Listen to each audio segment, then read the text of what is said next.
اگر نبی کو اپنی بیویوں سے تکلیف پہنچی ہے ہمیں پہنچے تو کوئی مسئلہ نہیں ہے. بخاری مسلم میں حدیث ہے عورت ٹیڑھی پسلی سے پیدا ہوئی ہے, اسے نفع حاصل کرو, سیدھا کرنے کی کوشش نہ کرو, اسے توڑ بیٹھو گے, اور طلاق دینا اسے توڑنا ہے. اور جو شوہر اپنی بیوی کو مطلب باہر بھی لے جاتا ہے, خوش بھی رکھتا ہے, ساری چیزیں کرتا ہے, لیکن بیوی پھر بھی خوش نہیں ہوتی اس کے لیے, تو وہ نبی علیہ السلام کو یاد کر لے. نبی علیہ السلام بھی اپنی بیویوں سے خوش کوئی نہیں تھے اس حوالے سے کہ انہوں نے ان کو تکلیفیں دی. سورۃ الاحزاب میں ہے, وہ تو اللہ نے انٹروین کیا ہے کہ انہیں طلاق دو, پھر انہیں ذرا خیال آیا کہ ہم نے.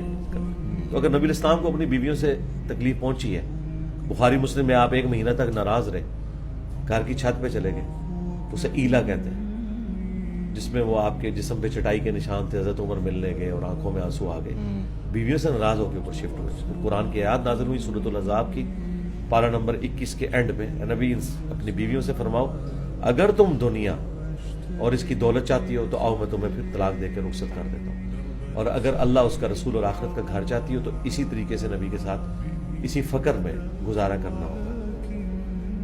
تو ان کی خوش نصیبی تھی کہ اللہ نے انہیں توفیق دے دی توبہ کی, اور انہوں نے اپنی اصلاح کر لی.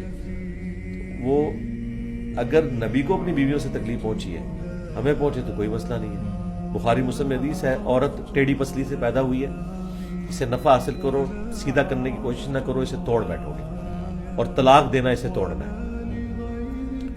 بخاری میں حدیث ہے کہ میں اپنی وفات کے بعد تمہارے لیے سب سے بڑی آزمائش تمہاری بیویاں عورتیں چھوڑ کے جائیں. مسلم شریف میں حدیث ہے کہ کوئی مرد اپنی عورت سے بغض نہ رکھے, بس کوشش کرے. مسلم شریف میں ایک اور حدیث ہے کہ دنیا برتنے کی جگہ ہے اور سب سے بہترین سرمایہ نیک بیوی ہے. تو آپ نے گیون سرکمسٹانسز میں اس طرح کے معاملات کو لے کے چلنا ہے. اور ایک اور حدیث ہے جس سے شاید آپ کو صبر آ جائے, وہ بخاری مسلم دونوں میں ہے کہ عورت کا یہ حال ہے کہ پوری زندگی اسے سکھی رکھو, ایک دفعہ بھی تم سے اسے تکلیف پہنچ جائے تو یہ کہے گی جب سے تیرے عقد میں آئی ہوں میں نے سکھ کا ایک دن بھی نہیں دیکھا. یہ تو نبی علیہ السلام فرما رہے ہیں کہ ایسا ہوگا. تو میرے خیال ہے جب بیوی ناراض ہو تو آپ کہا کریں صدق رسول اللہ, رسول اللہ نے سچ کہا تھا, اور اس کو انجوائے کیا کریں.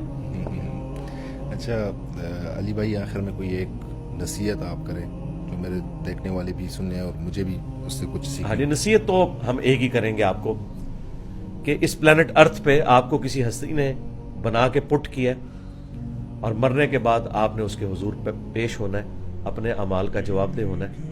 موت سے پہلے اپنی آخرت کی تیاری کر لیں, اور آخرت کی تیاری کے لیے سب سے پہلے خدا کی پہچان ہو, خدا کے دین کی پہچان ہو. اور اگر آپ مسلمانوں کے گھر پیدا ہوئے تو ایٹ لیسٹ آپ کو ایک ایج تو ملا کہ آپ مسلمان ہیں. تو اب اس کے اوپر آپ ریلائی نہ کریں, بلکہ ٹرو دین کو حاصل کرنے کی کوشش کریں جو دین کتاب و سنت کے اندر ہے. صرف ان بابوں کو مانیں جو کتابوں کو مانتے ہیں اور کتابوں کی تعلیمات سکھاتے ہیں, اور جو بابوں کی تعلیمات سکھا رہے ہیں اور کتابوں کے غدار ہیں تو نہ ایسے بابوں کی کوئی عزت ہے, نہ ان کی بات آپ نے ماننی ہے, کیونکہ بابوں کی عزت کتابوں کی وجہ سے تھی. اگر کوئی اپنی کتابوں کا غدار ہو جائے, کوئی قرآن کا غدار ہے, بخاری کا غدار ہے, مسلم کا غدار ہے, تو وہ بابا اس قابل نہیں ہے کہ اس کی عزت کی جائے. تو دیکھیں ہمارے آباء و اجداد کے ساتھ بھی انہوں نے دھوکہ کیا, آپ کے ساتھ بھی دھوکہ نہ کریں. جب تک بات قرآن و سنت کے ریفرنس سے آپ ویریفائی نہ کر لیں تو کسی کی بات کے اوپر عمل نہ کریں. اور جو بندہ قرآن و سنت کے مطابق آپ کو بتاتا ہے, بھلے وہ کسی بھی فرقے کا ہے, آپ اس کی سچ بات لے لیں, جو غلط بات ہے وہ چھوڑ دیں. یہی نصیحت. جزاک اللہ. جزاک اللہ.